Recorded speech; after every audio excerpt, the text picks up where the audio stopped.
Ever since they introduced the model, in fact, as a sub-brand a few years ago, the Bronco has been an incredibly popular addition for SUVs in Ford's lineup. Now, part of that popularity comes from special editions or different variants of it. One of them is behind me. It is the Ford Bronco Raptor. It's high performance edition, and the 2024 Ford Bronco Raptor is what I'm taking a look at on this latest Novak Report review, so stick around.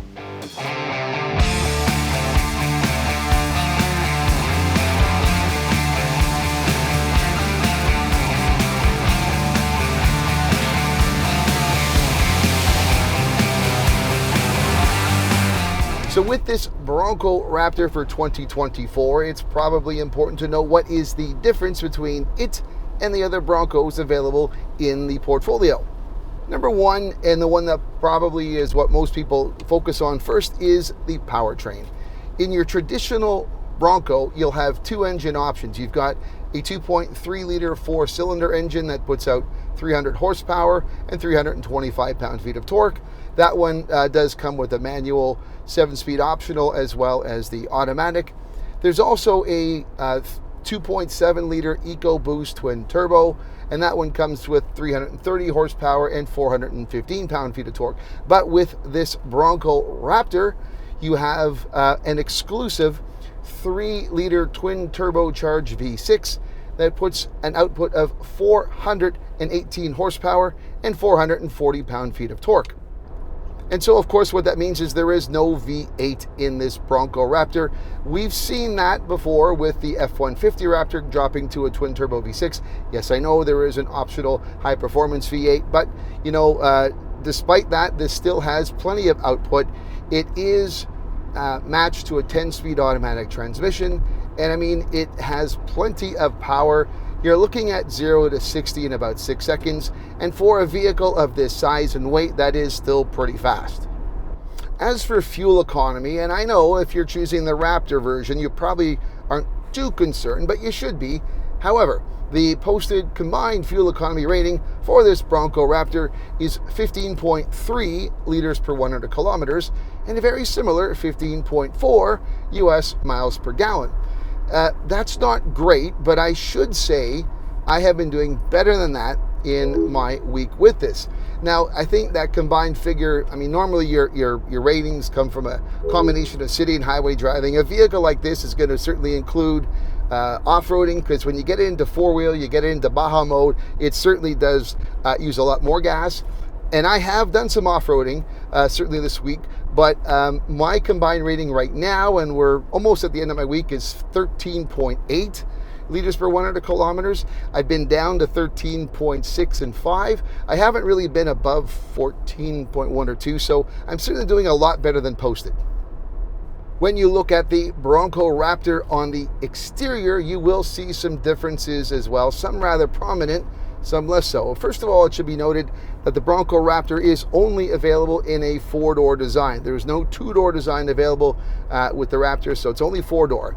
Exterior changes, you'll notice, certainly up front on the grille, there is a unique Raptor grille that is distinctive, and it's probably even more distinctive because of the amber LED, the daytime running lights, and overall it's really something you notice that you've got that as opposed to anything else. The Raptor hood that you'll see certainly incorporates some integrated vents, and there's also a carbon black finish, definitely quite distinctive. The wheel arches on the Bronco Raptor here really are prominent. They are extended, they flare out, and they're also color matched. You see black wheel arches and others, but this is color matched to whatever you have picked on your exterior. Now, one of the reasons why the wheel arches are extended on the Bronco Raptors are the tires. Most Broncos will have between a 30 to 35 inch tire size on it, but this Bronco Raptor has a rather enormous 37 inch BF Goodrich all-terrain KO2 tires. They are really monstrous. They're mounted on a 17-inch wheel.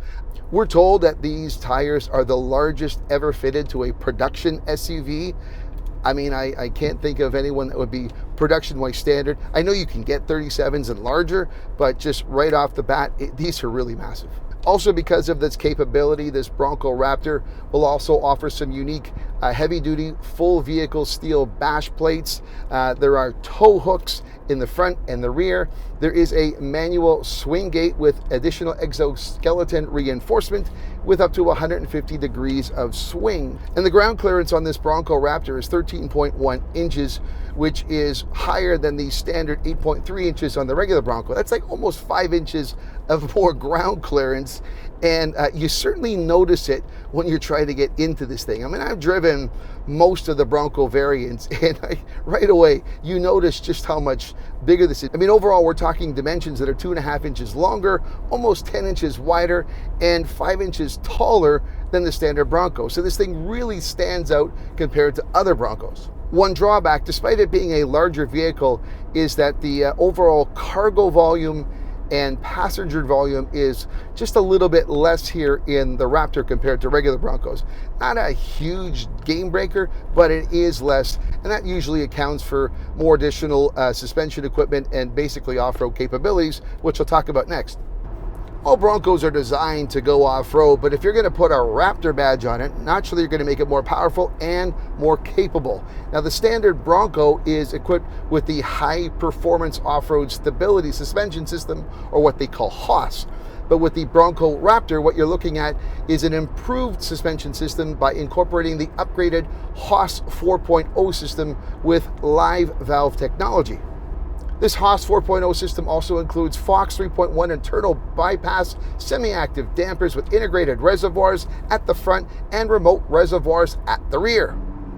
Also, the front and rear control arms are designed by Ford Performance, offering maximum wheel travel of 13 inches up front and 14 inches at the back.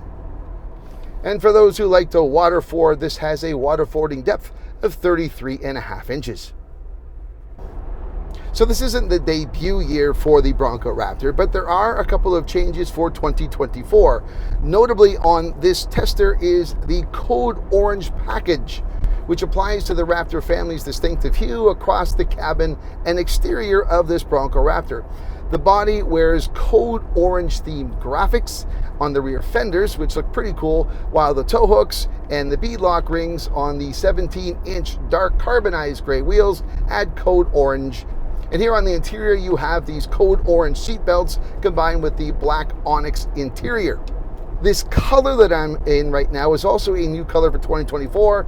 It's called Shelter Green, which matches well with the orange. There's also another 2024 new color. It's known as Shelter Blue.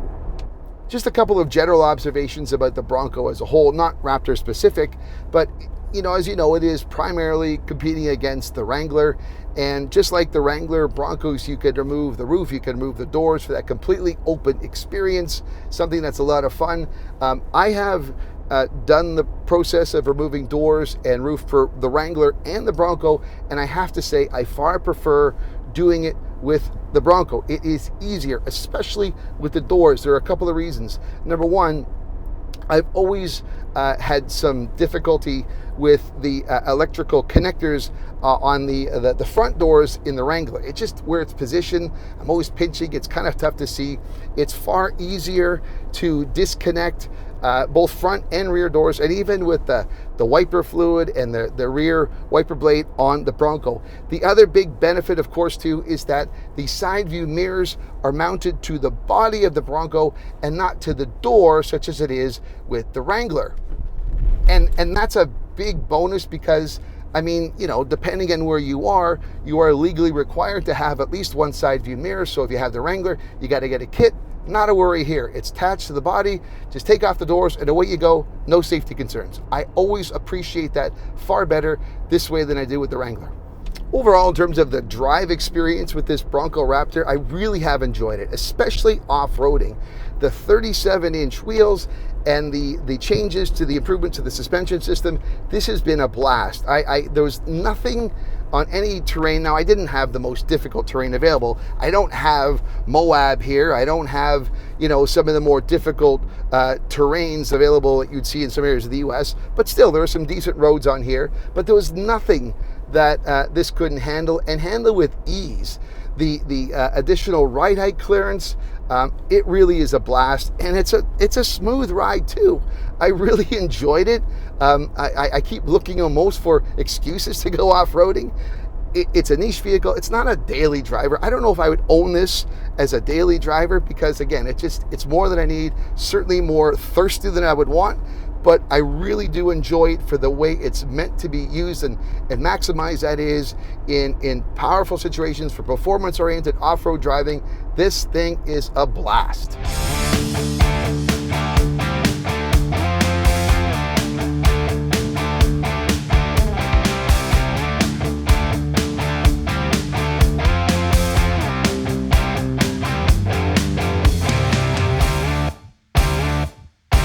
So I hope you enjoyed my look at the 2024 Ford Bronco Raptor, and if you did, make sure you're liking it, commenting it, and sharing it with others. If you're not subscribed to my YouTube channel right now, please consider doing so. If you are subscribed, make sure you're also ringing the bell so you get notified of every time I upload something new like this video.